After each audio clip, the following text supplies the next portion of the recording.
Am I the a-hole for moving back out after my parents demanded I follow their rules? This is my first post, and I'm on Mobile, so apologies if I get it wrong. I, 22 male, just finished college and went back to my hometown while I figure out what I want to do next. I was planning to share an apartment with my old friends, but my parents wanted me to move in to help them out. COVID has hit them hard and are struggling to pay their bills, so they wanted me to move in and pay rent. I said okay, because I wanted to help them out. It all went well until 3 days after I moved in. My mother came in around 9 p.m., saying I had enough screen time and need to go to bed. I thought this was ridiculous because I'm an adult paying rent, they have no right to demand this. She said, "You're living under my roof, I make the rules." I went along with it for the night, and the next morning I went and took my laptop back from their room. She proceeded to ground me for disobeying her authority. I had enough of this, called the people I was going to room with and asked if they still had a spot. They said yes, so I packed up and moved in with them. Now my family is hounding me for not supporting my family.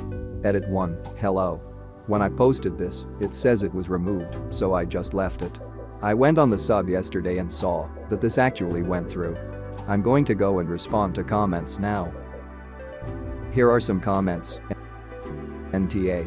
Grounding a 22-year-old man and taking away his computer is totally ridiculous, even if you didn't pay rent, which you do. You tried to help them out, they treated it like they were doing you a favor. Go go go, and don't look back. Bingo. The very idea is preposterous. If they wanted support, they should have extended respect. They hound him for not supporting family, but they are trying to treat a grown-ass man like a child. This is hilarious, not OP, but the story in general.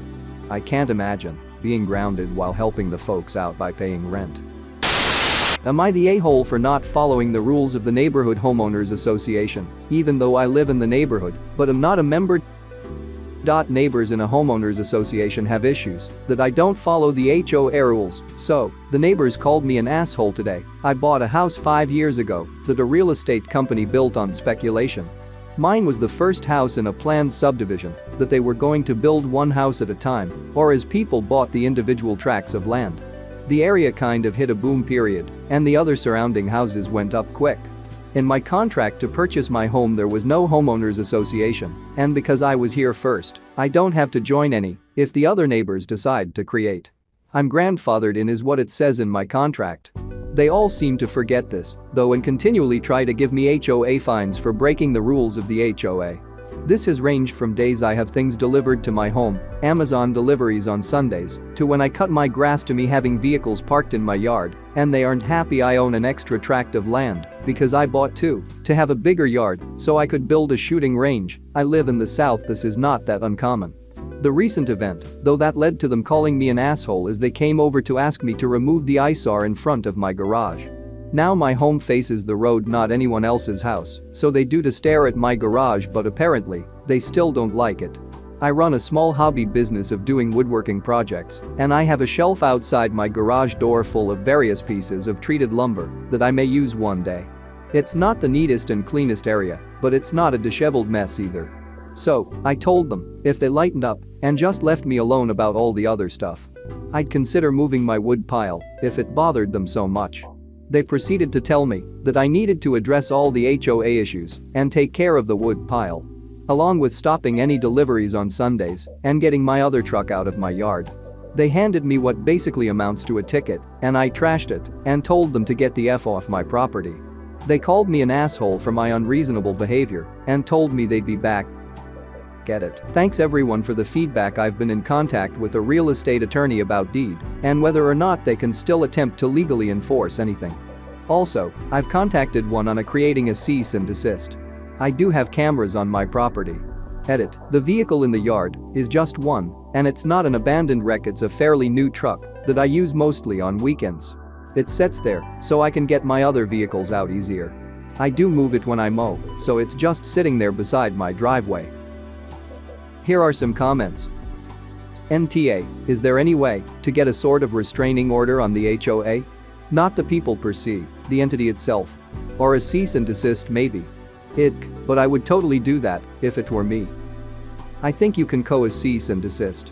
I live in an HOA, and they can't force you to do things if your deed says your home is not a part of the HOA. They are harassing you. I'd suggest finding an attorney that specializes in HOAs or property rights. They're common here in the South, unfortunately. You are so incorrect. If they're not recorded on your deed, you are not bound by them. Not only that, but the sale and purchase of your property predates the existence of the HOA. This is not a government entity, like a city. They cannot independently decide to exercise control over your property.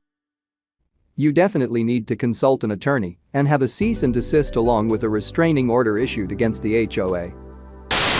Ida for telling my pregnant daughter-in-law the world does not revolve around her.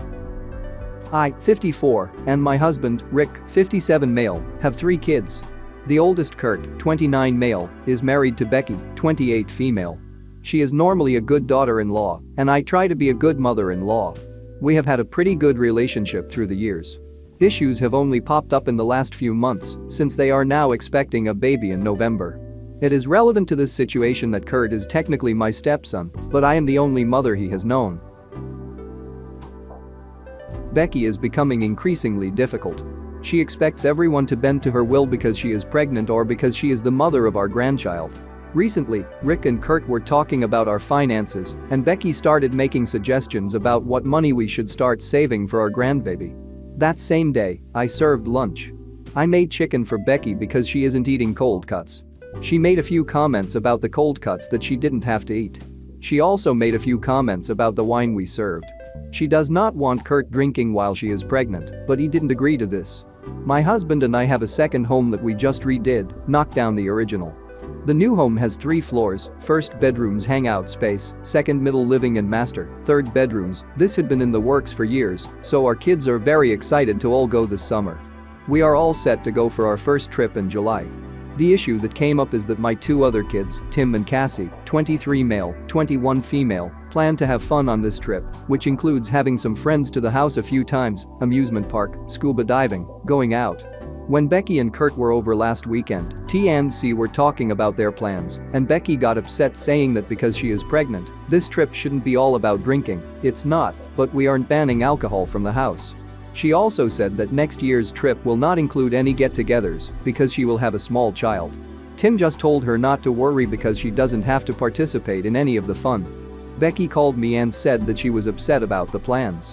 She said we needed to respect the fact she can't participate in all of the activities we are planning.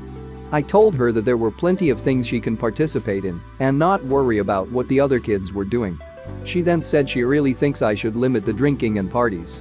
I informed her that I have no intention of limiting anything since this is their vacation as well and these activities can take place on the back deck. I told her she can have the bedroom upstairs in the front so that she will not be bothered, but she was mad she would have to walk up all the steps. She also accused me of caring less because Kurt is not my son. Not true. At the end of our talk, I told her could get a rental to have their own space, but she accused me of trying to exclude her. I reminded her she spent many nights out drinking when she was their age and that the world can't revolve around her just because she is pregnant. Am I the a-hole? Here are some comments. NTA, she sounds like the type that thinks expectant mothers should be able to park in handicapped spaces. Oh, she's going to be a handful. In fairness, there are some pregnant women that I'd happily see park in a disabled space. I'm disabled, but remember how exhausting and painful pregnancy can be, and my pregnancy was considered to be easy. But yep. NTA. She definitely does sound like a handful. She's in my opinion the kind of person that finds herself holding a little bit of power and is now forcing everyone to bend to her will because the whole world should revolve around her. Lol, actually, I've just realized that if my ex-male could get pregnant, this is exactly how he'd act. Ida for refusing to pay for my mother's hospital bills. Shortly after my 5th birthday, my dad found out that I was not biologically his. He immediately threw me and my mother out of his life, which now looking back I can't really blame him. It would be a nightmare to raise someone who was a constant reminder of your wife cheating. Shortly after that, we moved from a mansion to a very small apartment, and my life has been absolutely lonely and horrible since then. The love that my mother had for me disappeared in an instant, and she and my half-siblings constantly blame me for being the reason for the divorce, have hated me since. I was constantly told by my own family, including my mother, that they all wish that I would die and would have never been born, and things like that. I try not to get my half-siblings' words get to me, since they were kids as well, but it still hurts to this date.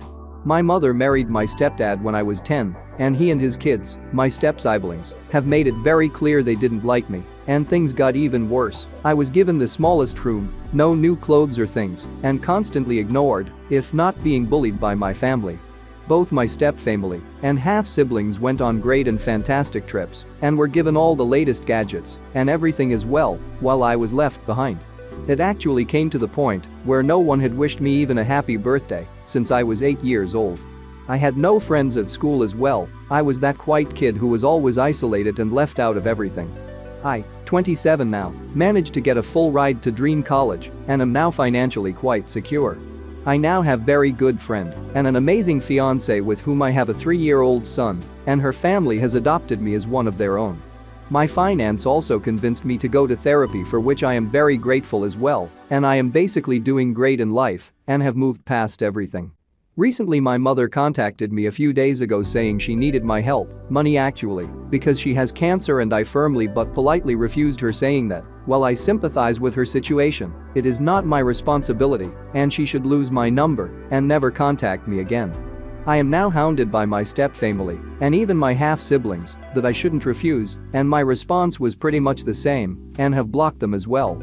Yesterday my mother called me from her friend's phone, this time ordering me to pay since she has sacrificed so much for me, to which I replied, "You never sacrificed anything, you gave away everything you had because you just couldn't keep your legs closed," and hung up on her.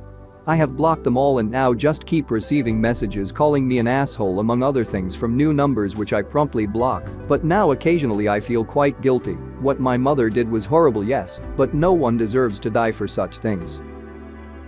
So, Reddit, am I the a-hole for refusing to pay my mother's hospital bill, even though it may lead to her death? Here are some comments. NTA. You don't owe anything to your abusers. And everyone has to die eventually. It is no coincidence that they're trying to get back into your life at this precise moment when they need money and you have it. Please continue to enjoy the wonderful life you have built for yourself and leave these people behind. These are the same people who cry, "But we are Fayumi Aili." Why can't the rest of the half-siblings and step-siblings scrape up money together instead of dumping it on one person?